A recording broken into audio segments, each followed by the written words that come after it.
कल आपको श्रीमद् भागवत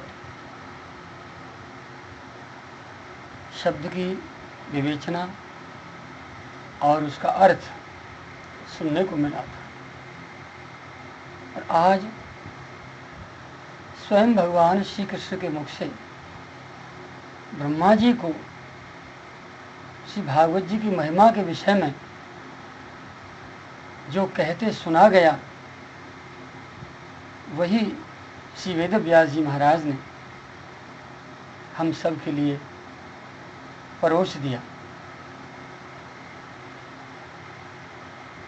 श्रीमद् भागवत क्या है, उसकी महिमा क्या है, ये भगवान स्वयं श्री ब्रह्मा जी से कह रहे हैं। कल के कथाक्रम में ही श्रीमद् भागवत क्या है, उसकी महिमा क्या है, कि आज आप भगवान के श्रीमुख के स्वयं के उनके शब्दों को श्रवण करें। श्रीमद् भागवतम नाम पुराणं लोक विश्रुतम् शृणुयात् श्रद्धया युक्तो मम संतोषकारणम्।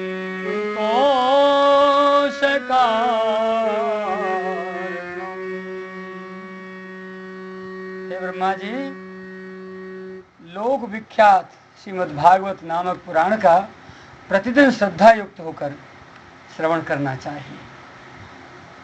यही मेरे संतोष का कारण है। कोई जीव यदि मुझे संतुष्ट करना चाहे तो वो मेरे श्रीमद् भागवत नामक पुराण का प्रतिदिन श्रद्धा युक्त श्रवण करे। नित्यं भागवतं यस्तु पुराणं पठते नरः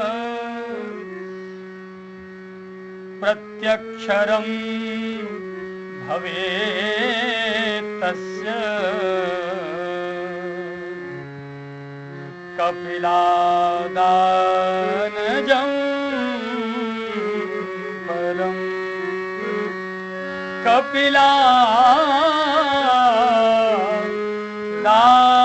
कपिलादानजं फलम्।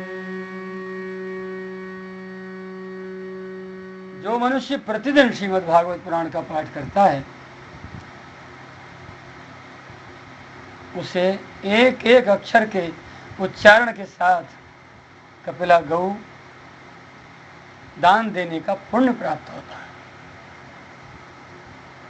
यानी श्रीमद् भागवत की महिमा मात्र पाठ करने से ही कपिला गौ दान का फल प्रदान करने वाली बताई जा रही है।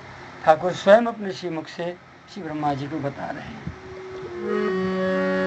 श्लोकार्धं श्लोकपादं वा नित्यं भागवतोद्भवम्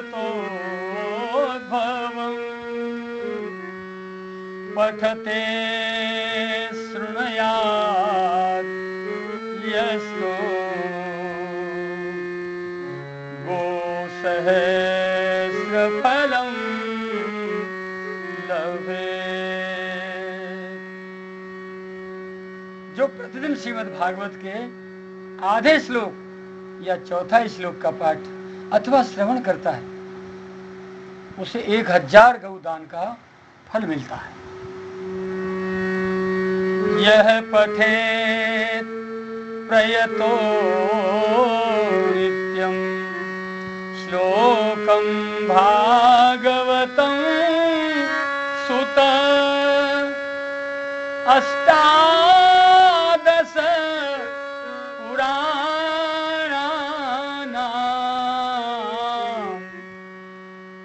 फलमाप्नोति मानवः। पुत्र, जो प्रतिदिन पवित्र चित्त होकर भगवान के एक श्लोक का, श्रीमद् भागवत के एक श्लोक का पाठ करता है, वो मनुष्य 18 पुराणों के पाठ का फल पा लेता है। नित्यं मम कथा यत्र तिष्ठन्ति वैष्णवाः कलिवाहिया नरास्ते वै ये चयन्ति सदा मम।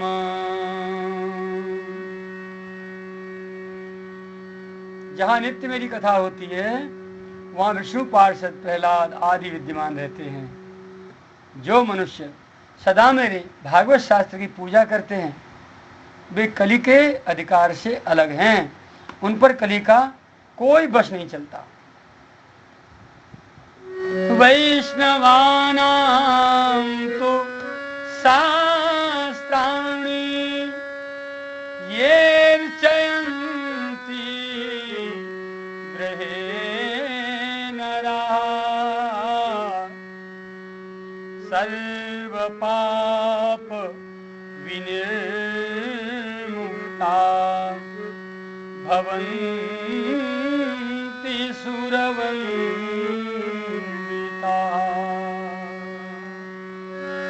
सर्वपाप विनिर्मुक्ता भवन्ति सुरवन्दिता।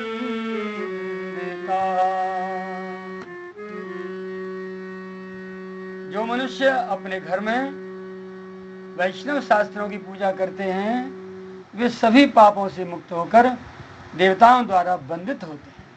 अर्थात जो मनुष्य अपने घर में हमारे इन धर्म शास्त्रों की पूजा करता है देवता भी उसकी वंदना करते हैं।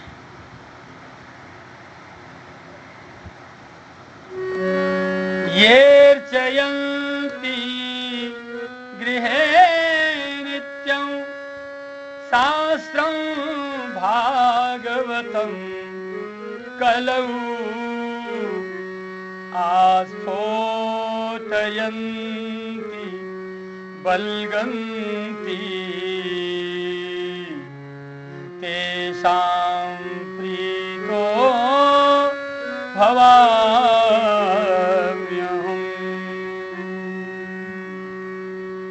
जो लोग कलयुग में अपने घर के भीतर प्रतिदिन श्रीमद् भागवत शास्त्र की पूजा करते हैं वे कली के निडर होकर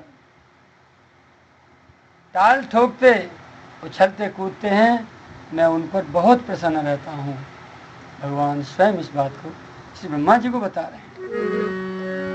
यावद्दिनानि हे पुत्र शास्त्रं भागवतं गृहे तावत् पिबन्ति पितरः क्षीरं सर्पिर्मधुरकम्।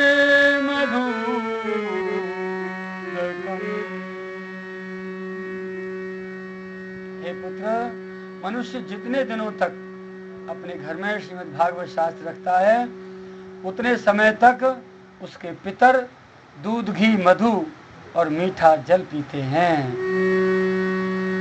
यच्छन्ति वैष्णवे भक्त्या शास्त्रं भागवतं हि ये कल्पकोटिसहस्राणि मम लोके बसन्ति। और जो लोग विष्णु भक्त पुरुषों को भक्ति पूर्वक भागवत शास्त्र समर्पण करते हैं वे हजारों करोड़ कल्पों तक मेरे वैकुंठ धाम में वास करते हैं। ये चयन्ति सदा शास्त्रं भागवतं नरः प्रीणितास्तैश्च विबुधा यावदाभूत संप्लवम्। और जो लोग सदा अपने घर में श्रीमद् भागवत शास्त्र का पूजन करते हैं, वे मानो एक कल्प तक के लिए संपूर्ण देवताओं को तृप्त कर देते हैं। श्लोकार्धम श्लोकपादं वा वरं भागवतं गृहे शतशोऽथ सहस्रैश्च किमन्यैः शास्त्रसंग्रहैः। यदि अपने घर पर श्री भागवत का आधा श्लोक या चौथा श्लोक भी रहे तो ये बहुत उत्तम बात है। उसे छोड़कर सैकड़ों और हजारों तरह के अन्य ग्रंथों के संग्रह से भी कोई लाभ नहीं। न यस्य तिष्ठते शास्त्रं गृहे भागवतं कलौ न तस्य पुनरावृत्तिर्याम्यपाशात् कदाचन। और कलयुग में जिस मनुष्य के घर में श्रीमद् भागवत शास्त्र मौजूद नहीं है उसको यमराज के पास से कभी छुटकारा नहीं मिलता। कथं स वैष्णवो ज्ञेयः शास्त्रं भागवतं कलौ गृहे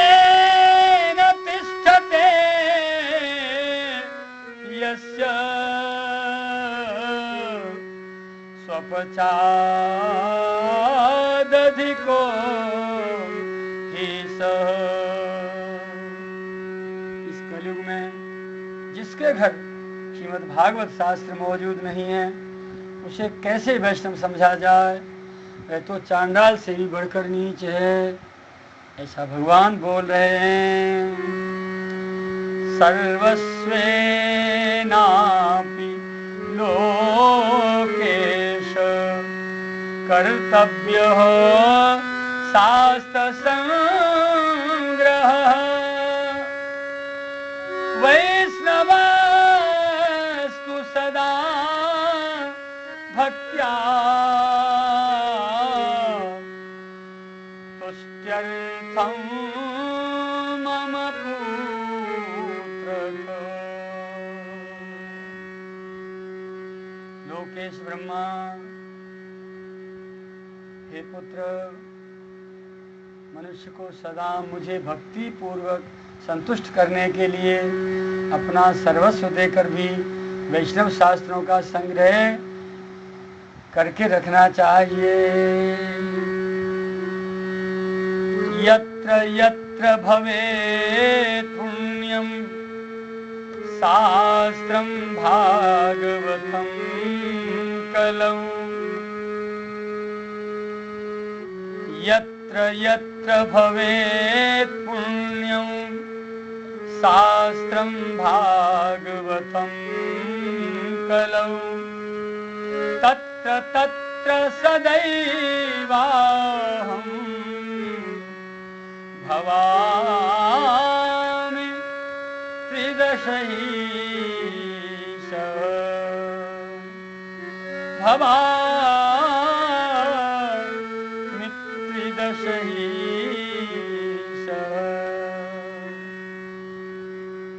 कलयुग में जहाँ जहाँ पवित्र भागवत शास्त्र रहता है, वहां वहां सदा ही मैं देवताओं के साथ उपस्थित रहता हूँ। यत्र सर्वाणि तीर्थानि नदी नद सरांसि च यज्ञः सप्त पुरी नित्यं पुण्यः सर्वे लोचयः। इतना ही नहीं, वहां नदी नद और सरोवर रूप में प्रसिद्ध सभी तीर्थ वास करते हैं। संपूर्ण यज्ञ, 7 पुरियां और सभी पावन पर्वत वहां नित्य निवास करते हैं। श्रोतव्यम मम शास्त्रम हि यशो धर्म जयार्थिना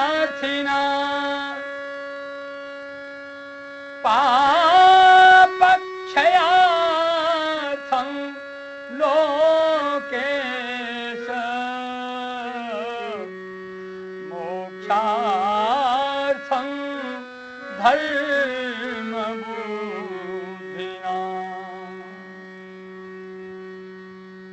हे लोकेश ब्रह्मा, यदि धर्म और विजय के लिए तथा पापक्षय एवं मोक्ष की प्राप्ति के लिए धर्मात्मा मनुष्य को कोई प्रयास करने की बात है, तो सदा ही मेरे भागवत शास्त्र का श्रवण करे। श्रीमद्भागवतम पुण्यम मायुरारोग्य पुष्टिदं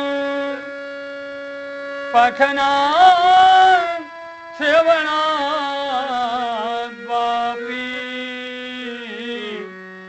सर्व पापहि प्रमुच्यते।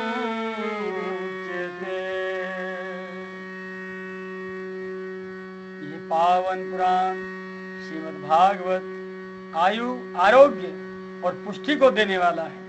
इसका पाठ अथवा श्रवण करने से मनुष्य सब पापों से मुक्त हो जाता है। न शृण्वन्ति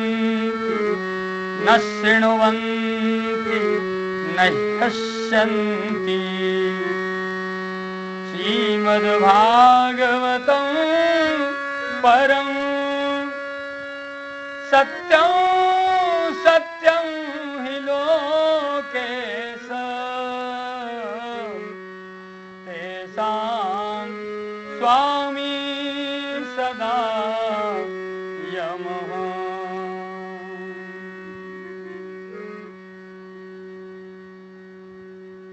हे लोकेश ब्रह्मा जी, जो इस परम उत्तम श्रीमद् भागवत को न तो सुनते हैं और न सुनकर प्रसन्न ही होते हैं, उनके स्वामी सदा यमराज ही हैं। अर्थात वो सदा यमराज के अधीन ही रहते हैं। ये मैं सत्य सत्य कह रहा हूं। न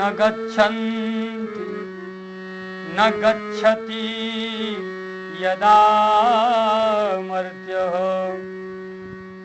श्रोतुं भागवतं श्रुत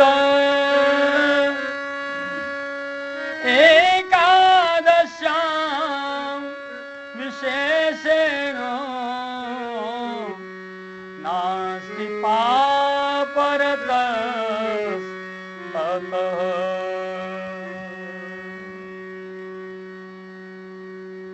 हे पुत्र, जो मनुष्य सदा ही विशेषतः एकादशी को श्रीमद् भागवत सुनने नहीं जाता, उससे बढ़कर पापी कोई नहीं है। श्लोकम भागवतम चापि श्लोकार्धं पादमेव वा स्थितं तिष्ठते यस्य गृहे तस्य वसाम्यहम्। जिसके घर में एक श्लोक, आधा श्लोक अथवा श्लोक का एक चरण लिखा रहता है, उसके घर में मैं निवास करता हूँ। सर्वाश्रमाभिगमनम्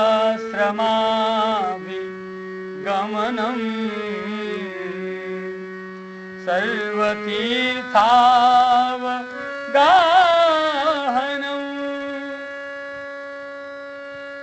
न तथा पावनं नृणाम् श्रीमद्भागवतं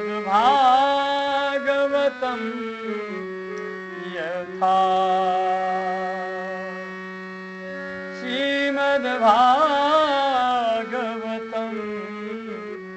यथा।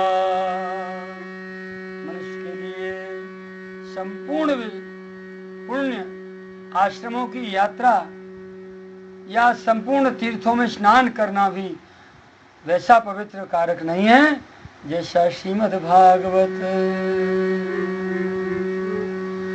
यत्र यत्र चतुर्वक्त्र श्रीमद्भागवतं भवेत् गच्छामि तत्र तत्राहम् गौर्यथा सुतवत्सला गौर्यथा सुतवत्सला। ये चतुर्मुख ब्रह्मा जी जहाँ जहाँ श्रीमद् भागवत की कथा होती है वहाँ वहाँ मैं उसी प्रकार जाता हूँ जैसे पुत्र वत्सला गौ अपने बछड़े के पीछे पीछे जाती है। मत्कथा वाचकं नित्यं मत्कथा श्रवणे रतं मत्कथा प्रीतमनसं नाहं त्यक्ष्यामि तं नरम्। जो मेरी कथा कहता है, जो सदा उसे सुनने में लगा रहता है तथा जो मेरी कथा से मन ही मन प्रसन्न होता है, उस मनुष्य का मैं कभी त्याग नहीं करता। श्रीमद्भागवतं पुण्यं दृष्ट्वा नोत्तिष्ठते ह्यः संवत्सरं तस्य पुण्यं विलयं याति पुत्रक। हे पुत्र, जो परम पुण्यमय श्रीमद् भागवत शास्त्र को देखकर अपने आसन से उठकर खड़ा नहीं हो सकता, उसका 1 वर्ष का पुण्य नष्ट हो जाता है। अर्थात कोई व्यक्ति श्रीमद् भागवत शास्त्र लेकर जा रहा हो अथवा कथा से पूर्व शोभा यात्रा निकल रही हो, और यदि आप कहीं अपनी चौपाल पर घर पे या कहीं बैठे हैं तो अवश्य खड़ा होना चाहिए। जो खड़ा नहीं होता उसका 1 वर्ष का पुण्य नष्ट हो जाता है। ऐसा भगवान अपने श्रीमुख से श्री ब्रह्मा जी को बता रहे हैं। श्रीमद्भागवतं दृष्ट्वा प्रत्युत्थानाभिवादनैः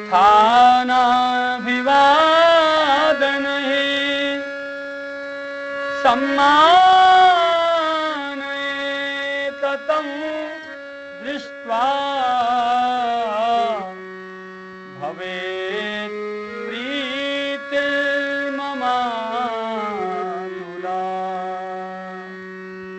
जो श्रीमद् भागवत महापुराण को देखकर खड़ा होने और प्रणाम करने आदि के द्वारा उसका सम्मान नहीं करता, उस मनुष्य को देखकर मुझे अनुपम आनंद मिलता है। जो श्रीमद् भागवत पुराण को देखकर खड़ा होने और प्रणाम करने आदि के द्वारा उसका सम्मान करता है, उस मनुष्य को देखकर मुझे अनुपम आनंद मिलता है। भगवान कह रहे हैं श्रीमद् भागवत का जो सम्मान करता है उसे देखकर मुझे आनंद मिलता है। दृष्ट्वा भागवतम दूरात् प्रक्रमेत् सम्मुखं हि यः पदे पदे स्वमेधस्य फलं प्राप्नोत्यसंशयम्। जो श्रीमद् भागवत को दूर से ही देखकर उसके सम्मुख आ जाता है, वो एक एक पग पर अश्वमेध यज्ञ के पुण्यों को प्राप्त करता है, इसमें तनिक भी संदेह नहीं है। उत्थाय प्रणमेद्यो वै श्रीमद्भागवतं नरः धनपुत्रांस्तथा दारान् भक्तिं च प्रददाम्यहम् भक्तिं च प्रददाम्यहम्। जो मनुष्य खड़ा होकर श्रीमद् भागवत को प्रणाम करता है उसे मैं धन, स्त्री, पुत्र और अपनी भक्ति प्रदान करता हूँ। ये जीव संसारी बहुत स्वार्थी है, तो ठाकुर भी उसे प्रलोभन दे रहे हैं कि जो मेरे श्रीमद् भागवत शास्त्र को सम्मानित करता है मैं उसे क्या क्या देता हूं। अर्थात भगवान के कहने का तात्पर्य यही है कि लोभ से ही सही तू सम्मान तो कर। स्पष्ट कह रहे हैं मैं उसे धन, स्त्री, पुत्र और अपनी भक्ति प्रदान करता हूं।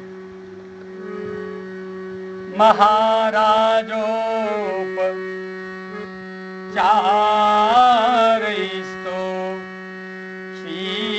श्रीमद्भागवतं सुत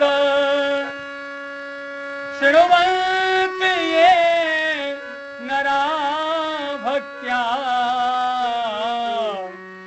तेषां वश्यो भवाम्यहम्।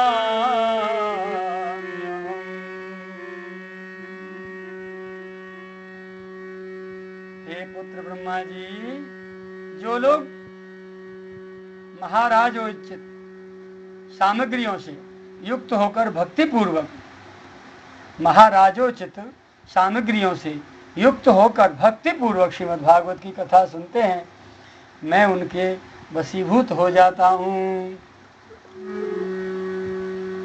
अब महाराजोचित सामग्री आएगी कहाँ से? कहने का भाव है भगवान का कि जो राजा हैं, जो ऊंचे पदों पर हैं या जो धनीमानी हैं, श्रीमान लोग हैं, उनके लिए भगवान कह रहे हैं कि जो महाराजोचित सामग्रियों से युक्त होकर भक्ति पूर्वक, अहंकार से नहीं, कि राजोचित सामग्री धन, वैभव, प्रतिष्ठा, सम्मान और अन्य अन्य वस्त्र, द्रव्य, स्वर्ण आदि धातु लाकर श्रीमद् भागवत पे समर्पित कर दी और फिर अहंकार से सिर ऊंचा उठा करके बैठे रावण की तरह, ऐसा नहीं। साथ में ये भी कह रहे हैं कि भक्ति पूर्वक श्रीमद् भागवत की कथा जो सुनते हैं मैं उनके वशीभूत होता हूँ, अहंकारियों के नहीं। ममोत्सवेषु सर्वेषु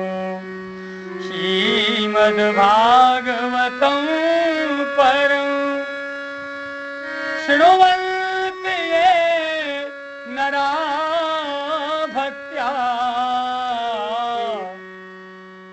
मम प्रीत्यै च सुव्रत।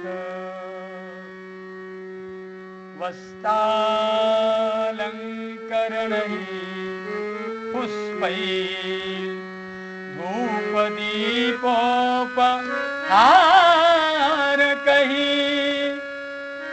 वशीकृतो ह्यहं तैश्च सत्प्रिया सत्पतिर्यथा वशीकृतो ह्यहं तैश्च सत्प्रिया सत्पतिर्यथा।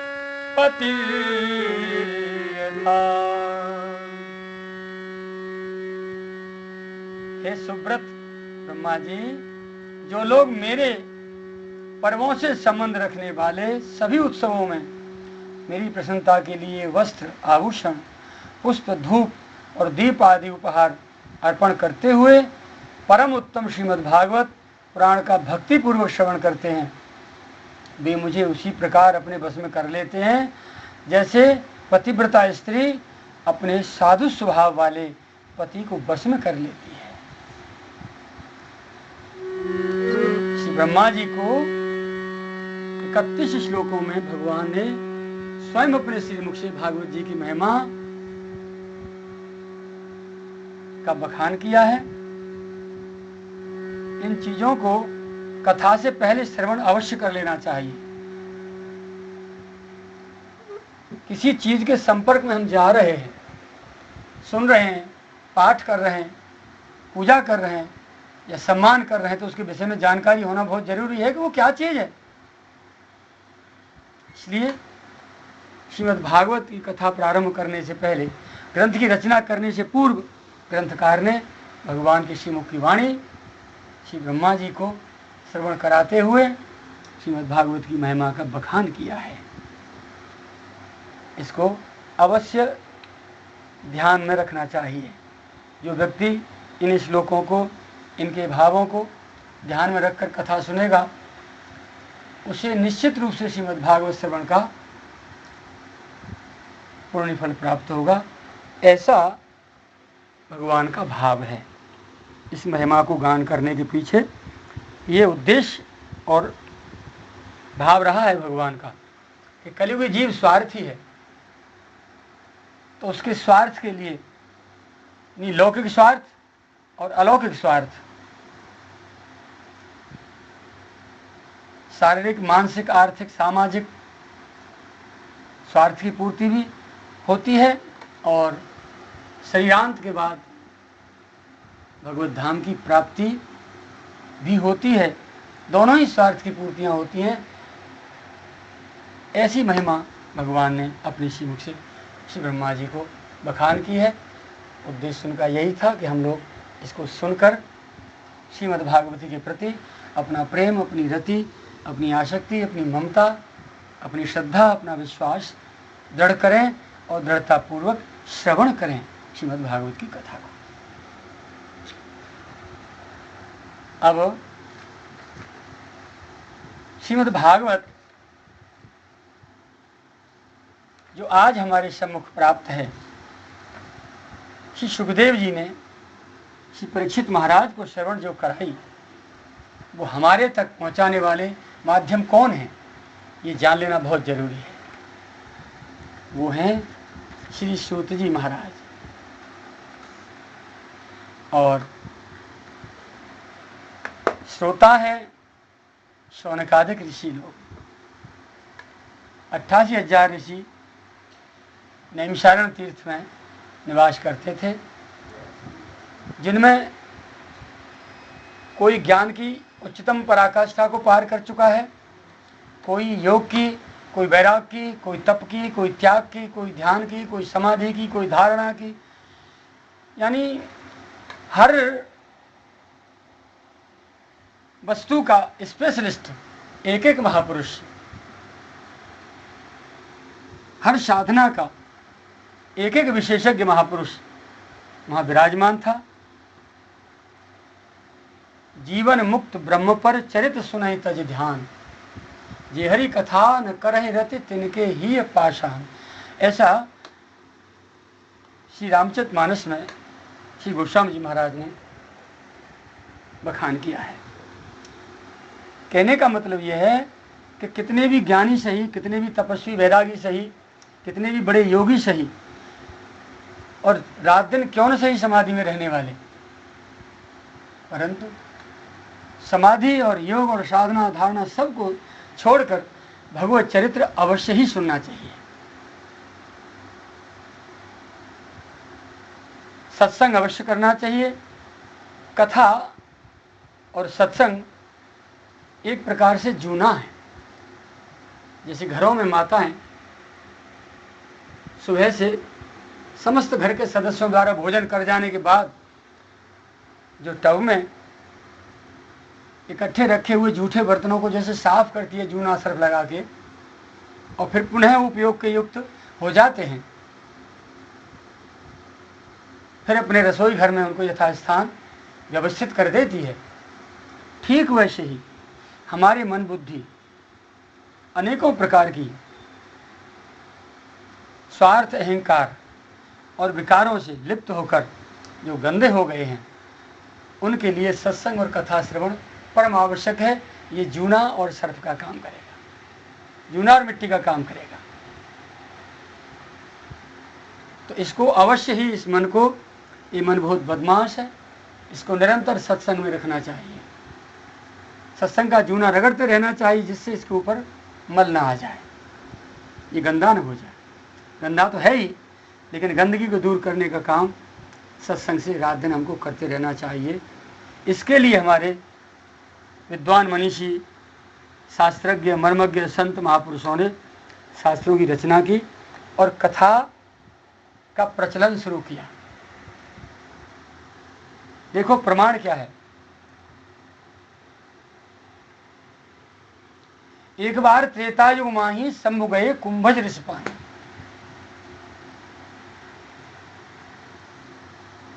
त्रेतायुग की बात है, भगवान श्री राम का अवतार हो चुका था और वनगमन भी हो चुका था। उसी समय भगवान शंकर कैलाश से जगदम्बा सती के साथ श्री अगस्त जी महाराज के पास दंडक वन में सत्संग के लिए पधारते हैं। वहां माता जगदम्बा ने आदर से कथा का श्रवण नहीं किया, तो उसका दुष्परिणाम क्या हुआ आप सब जानते हैं। रामचरितमानस आपने पढ़ी है, सब लोग पढ़ते हैं, रात दिन पाठ कर रहे हैं। लौट के जब आए, जगदम्बा ने जब भगवान श्री राम को देखा, भगवान शिव जी ने, तो जगदम्बा, जब शिव जी ने प्रणाम किया तो जगदम्बा उनको देखकर आश्चर्य में रह गई और परीक्षा के लिए चली जाती हैं भगवान के कहने से, और अपराध हो जाता है। भगवान शिव मनी मनु का त्याग कर देते हैं। मन जो मलिन था सती का, अपराध किया, संत का आदर नहीं दिया श्री अगस्त जी महाराज का, और दोबारा फिर दूसरी बात के कथा को आदर से नहीं लिया, हीनतापूर्वक देखती रही। तीसरी बात भगवान का आगे परीक्षा ले बैठी। चौथी बात पतिदेव का विश्वास नहीं किया। अपराध पर अपराध होते गए। अपराधों से मन मलिन होता है, भले ही कोई क्यों न सही। अर्धांगिनी है भगवान आशुतोष की, लेकिन फिर भी अपराध तो अपराध है, कानून तो कानून है, सब पर लागू होता है, चाहे राष्ट्रपति हो, चाहे प्रधानमंत्री हो, चाहे एक सामान्य अपना मजदूर हो। ठीक वही बात यहाँ है। तो जगदम्बा का त्याग कर देते हैं और समाधि में लीन हो जाते हैं कैलाश पे आकर। जब समाधि खुलती है तो जगदम्बा पास जाती हैं, तो भगवान तुरंत कथा करना शुरू कर देते हैं। उन्होंने समझ लिया कि सती का मन रोगी है, बीमार हो चुकी है सती, मन बुद्धि दोनों मलिन हो चुके हैं बुरी तरह से। अब इन पर जूना रगड़ने की आवश्यकता है। तो हरि कथा और सत्संग का जूना भगवान शिव रगड़ने लगे। ऐसे यहाँ भी बात है, जितने भी धर्मशास्त्र हैं वो सब जूना और रगड़ का काम करते हैं। हम सब पामर जीवों को शुद्ध करने के लिए, हमारे मन बुद्धि की मलिनता को दूर करने के लिए धर्मशास्त्रों की रचना की गई है और कथा का प्रचलन है, भगवान शिव ने भी कही। वैसे ही आज हम आपको लेके चलते हैं नैमिषारण्य तीर्थ की परम पावन भूमि में, जहाँ शौनक आदि 88,000 ऋषि महाराज उपस्थित हैं और सबकी अगुवाई करते हुए श्री शौनक जी ने श्री सूत जी महाराज को सुंदर आसन पर विराजमान करके उनसे कथा सुनने की इच्छा जागृत की है। आइए चलते हैं नैमिषारण्य तीर्थ की ओर।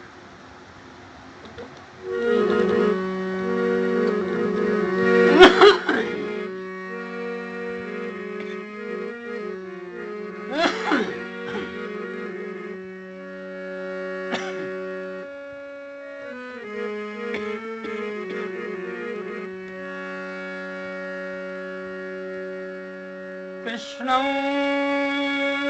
नारायणं वन्दे, कृष्णं वन्दे व्रजप्रियं, कृष्णं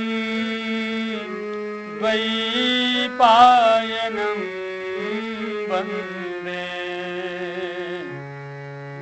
कृष्णं वन्दे पृथासुतम्।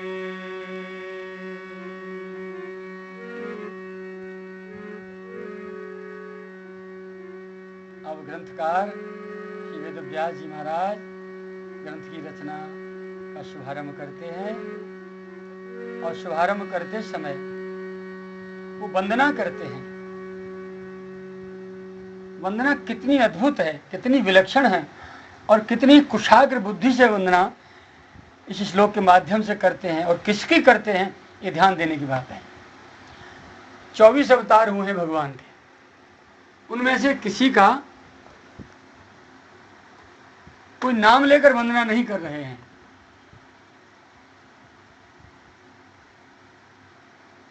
क्योंकि पता नहीं इनमें से कौन पूर्ण है, कौन अपूर्ण है, कौन कितनी पावर वाला है, कौन कितना सक्षम है।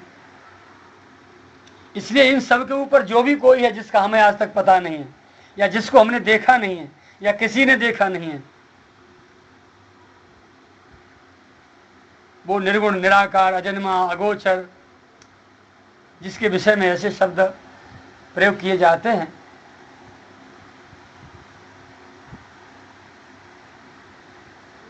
बिनु पद चले सुने बिनु काना, कर बिनु कर्म करे विधि नाना, आनन रहित सकल रस भोगी, बिनु बानी वक्ता बड़ जोगी, तन बिनु परस नैन बिनु देखा, ग्रह घ्राण बिनु बास असेखा, अस सब भांति अलौकिक करनी, महिमा जास जाय नहीं बरनी।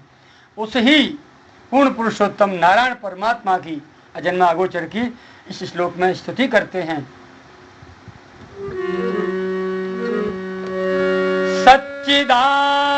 सच्चिदानंद रूपाय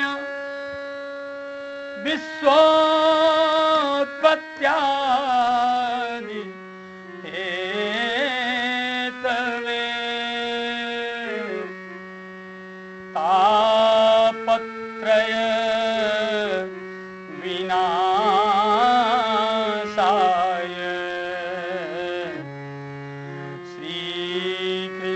श्रीकृष्णाय वयं नुमः।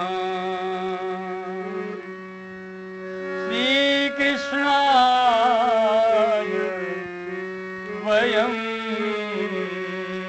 नुमः। शब्दों पर ध्यान दें। सत चित आनंद रूपाय, जो सत्य भी है, चित्तमानी जो चिन्मय भी है, अर्थात जिसमें माया जनित कोई भी विकार, कोई भी मल जिसको छू नहीं सकता, ऐसा चिन्मय बपू है जो, और निरंतर आनंद में रहता है, जिसे कोई कष्ट कलेश सताते नहीं, छूते नहीं, जिसकी छाया में भी नहीं आते। और इस विश्व की उत्पत्ति, पालन और संहार का जो हेतु है, और दैविक दैहिक भौतिक इन तीनों तापों का विनाशक है, उस परम पुरुष नारायण की हम वंदना करते हैं।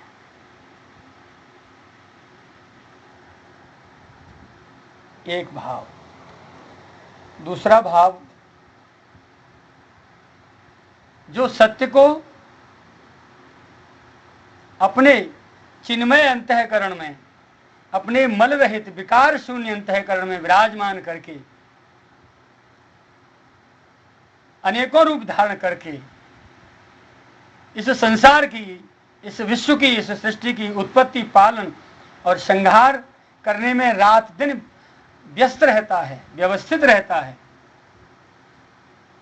और अपने द्वारा प्रकट की हुई सृष्टि के समस्त प्राणी मात्र के इन तीनों तापों का भी जो नाश करते हुए उसे सुखी बनाता रहता है, उस तापत्रय विनाशाय परमात्मा की हम वंदना करते हैं।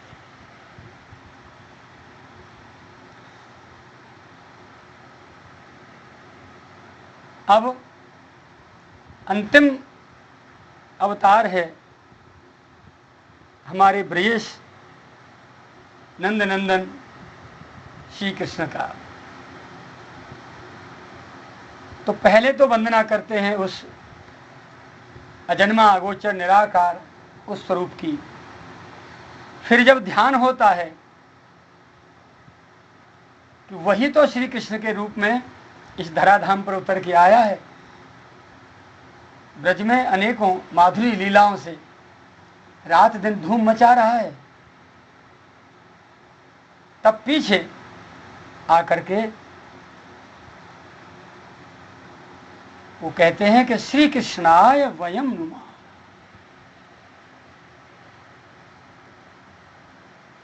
अर्थात जो सतचित आनंद रूप है, विश्व की उत्पत्ति आदि और प्रलय का हेतु है,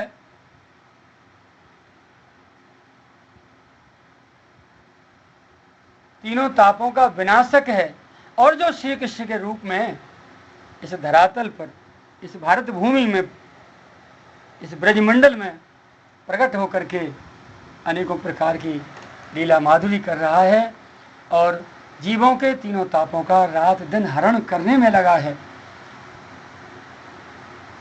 दुष्टों से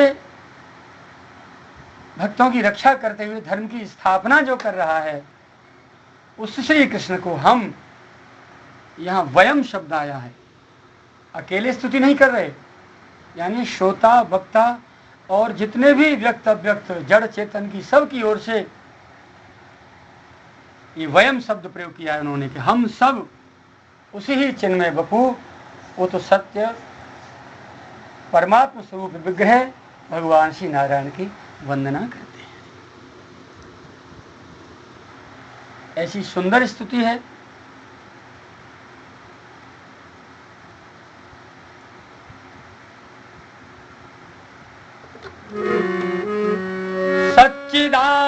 सच्चिदानंद रूपाय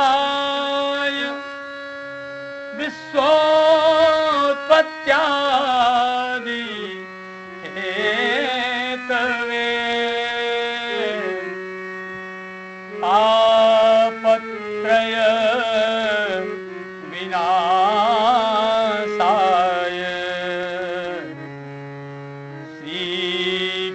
श्रीकृष्णाय वयं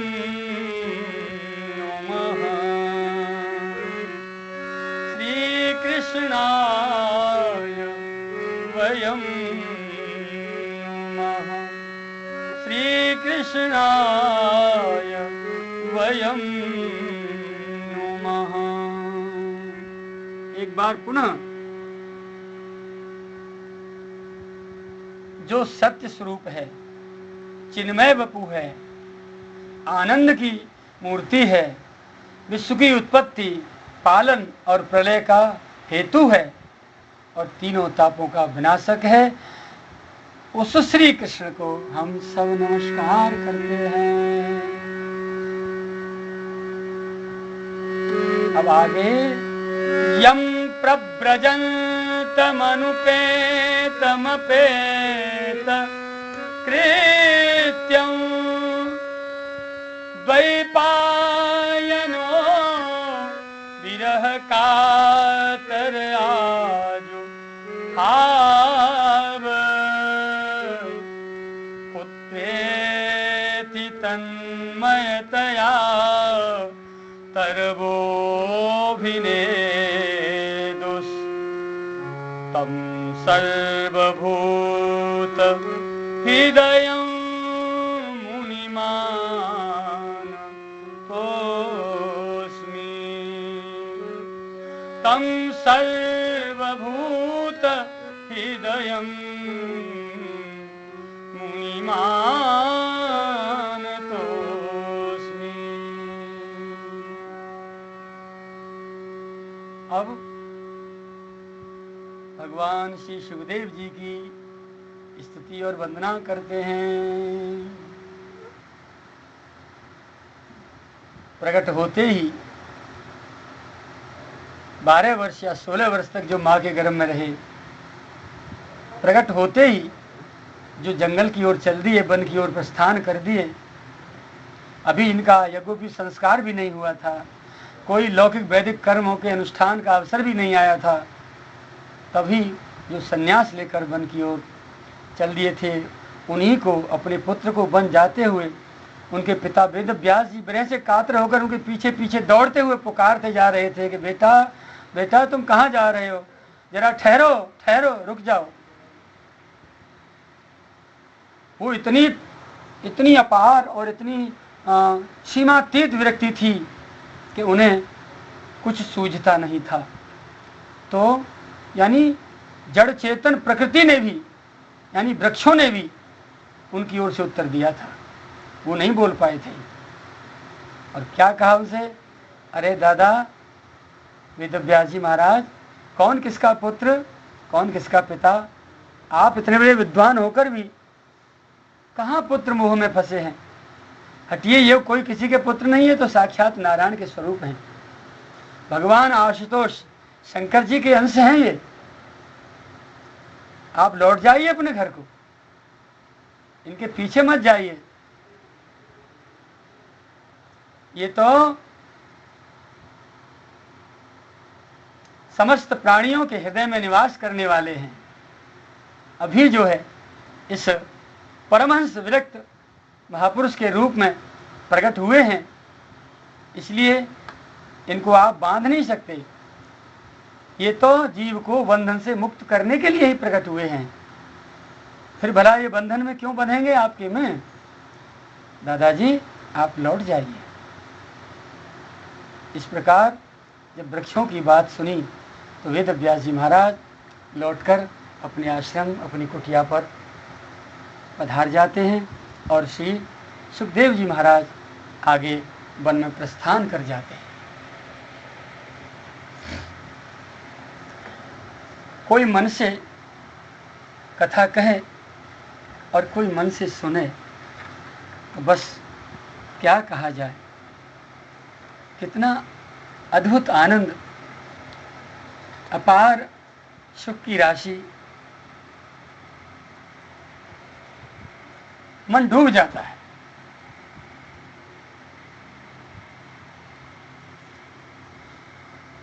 यहाँ नैमिषारण्य तीर्थ में 88,000 ऋषि शौनकादिक इकट्ठे हैं और श्री सुखदेव सूत जी महाराज का उन्होंने व्यास पीठ पर विराजमान करके पूजन किया है और पूजन करके फिर वो श्री सुखदेव जी के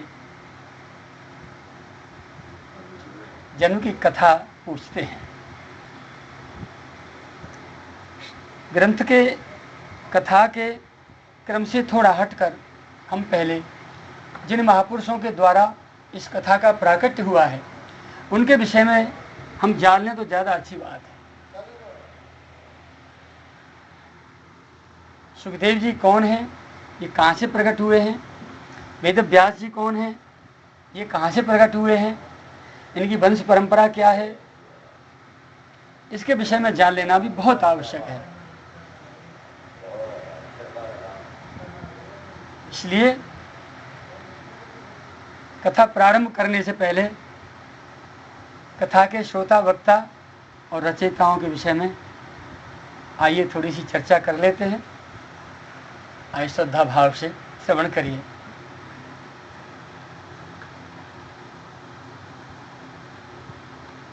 पहले शौनकादिक ऋषियों ने सूत जी महाराज से वेद व्यास जी और श्री सुखदेव जी के जन्म की कथा पूछी है। तो वो सुनाते हैं कि ये वंश कहाँ से प्रारंभ हुआ। सूत जी महाराज बोले, हे ऋषिवरों, हे मुनिवरों, आप में से सब धुरंधर है। कोई किसी विषय का विशेषज्ञ है, कोई विषय का विशेषज्ञ है, कोई विषय का विशेषज्ञ है, कोई किसी विषय का। यानी कोई तुच्छ नहीं है, कोई अनभिज्ञ नहीं है, कोई अज्ञानी नहीं है।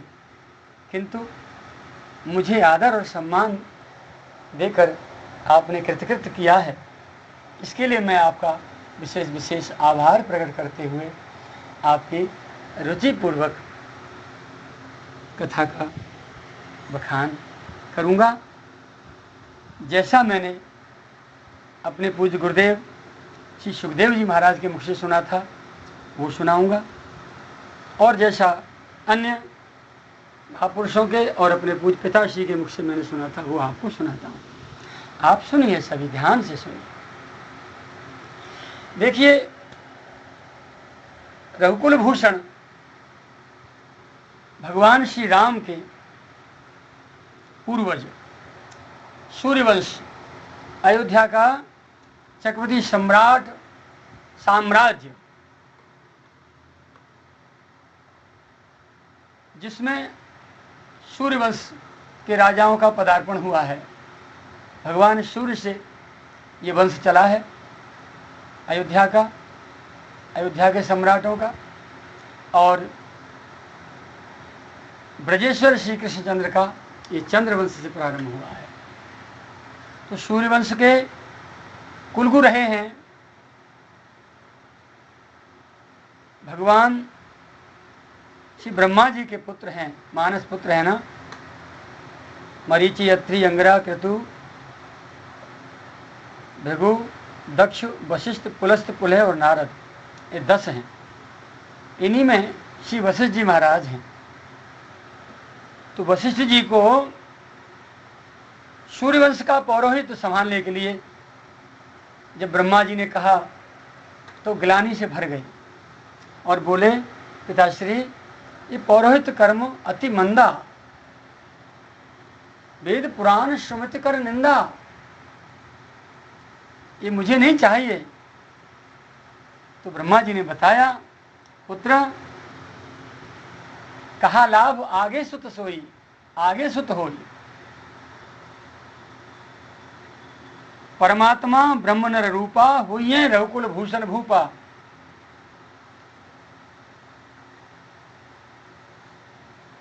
कहा लाभ आगे सुत तो ही। मात्र राजाओं का ही पौरोहित्य नहीं,